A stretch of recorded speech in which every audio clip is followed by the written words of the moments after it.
Merci. Félicitations pour ton début de saison. Comment tu te sens? Comment tu vas? Alors, je me sens bien et très bien aussi. Repasse-nous un peu ton début de saison. Tu as un record d'Europe, tu as un record de France, tu as un record personnel aussi sur le 3000. Tu en as enchaîné pas mal. Donc, comment se sont passées tes premières courses? Alors, mes premières courses, c'était à Boston, sur 3000. J'avais fait le record de France qui était battu depuis. Et après, j'ai enchaîné à New York, sur Mile, où j'ai battu le record d'Europe, sur Mile, et le record de France, sur 1500 aussi. Et tu t'attendais à faire des chronos pareils déjà pour ta rentrée?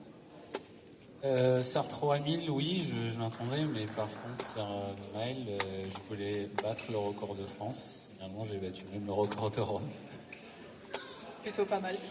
Tu as aussi commencé ta saison avec un 10 km sur route. C'est assez long pour un coureur de 1500. C'était quoi la raison? Alors, la raison, c'est que au début de saison, je fais tout le temps une prépa sur le long. Et après, j'enchaîne directement avec un stage pour préparer la SAS, ce que j'ai fait. Je voulais courir en fin décembre, mais j'ai pas trouvé de 10 km. Le seul qu'il y avait, c'était, je pense, dans le 77 à Paris, mais c'était le 15. Le 15, moi, j'étais en stage à Pochefstroom, en Afrique du Sud. Du coup, je suis allé à Nice et j'étais surpris par le chrono. Je voulais faire juste moins de 28. J'ai fait 27,44. Ouais, c'est fort. Aussi, tu as fait le 3000 maintenant, tu as bien performé sur le 10 km sur la route. Est-ce que tu comptes passer sur les distances un peu supérieures dans cette année ou dans les années qui viennent? Non, je suis encore bien sur le 1500. Je suis performant, je reste. C'est une distance que j'aime bien.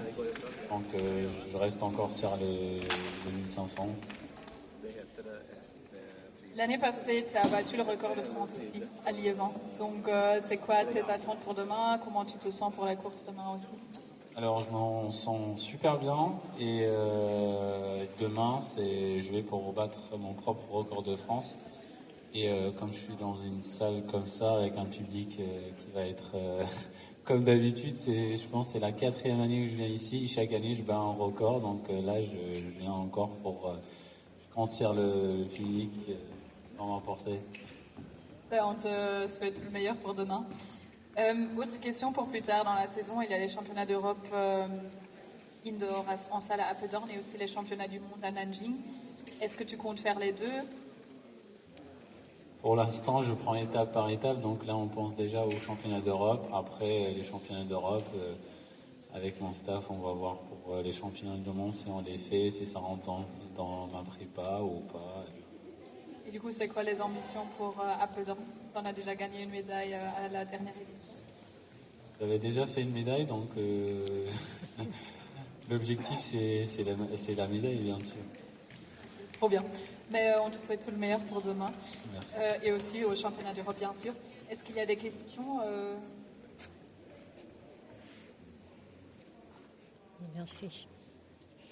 Asdine, à 31 ans, il y a carrément eu une déclic cette saison.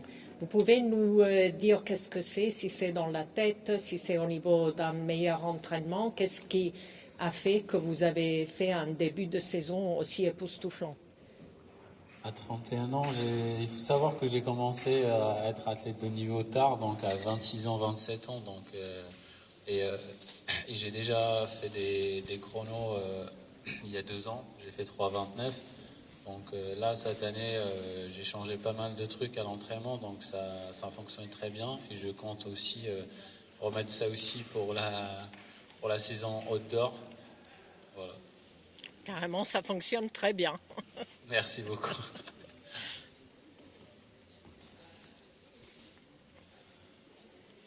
Tu l'as dit au début, donc tu es allé aux États-Unis pour commencer ta saison en salle. Jimmy Gressier a fait pareil. Alors, je veux savoir ce que vous, les Français, vous êtes allés chercher là-bas. Est-ce qu'il y a une intensité différente? On allait chercher ce qu'on a trouvé. Hein.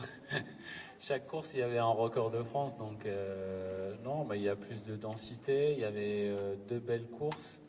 Et aussi pour changer un petit peu, de courir tout le temps avec les Européens, parce qu'on va les retrouver au championnat d'Europe et aussi changer un peu d'air.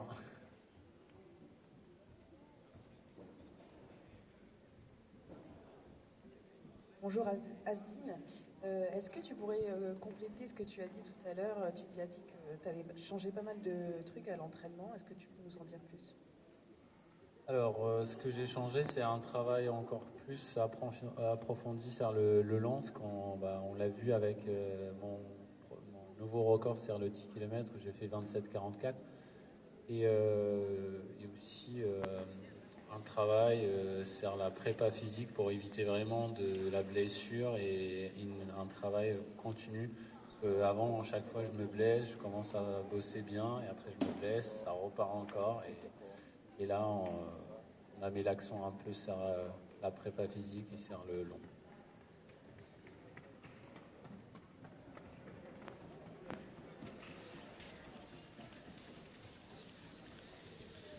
Je veux savoir ce que ça t'a fait de perdre le record de France du 3000 mètres une journée seulement après l'avoir battu. Combien? Une journée? Oui, enfin, Et une semaine, ouais. une semaine, oui. Ouais, Ça passe vite. en fait, les records, ils sont faits pour être battus. Hein. Je l'ai pris une semaine. Parti, c'est pas grave. Hein. J'ai récupéré un record d'Europe et le record de 3000 l'année prochaine. Si je cours un 3000, je compte encore le battre et j'espère qu'il va le battre encore pour qu'il continue à descendre. Et c'est comme ça. Hein.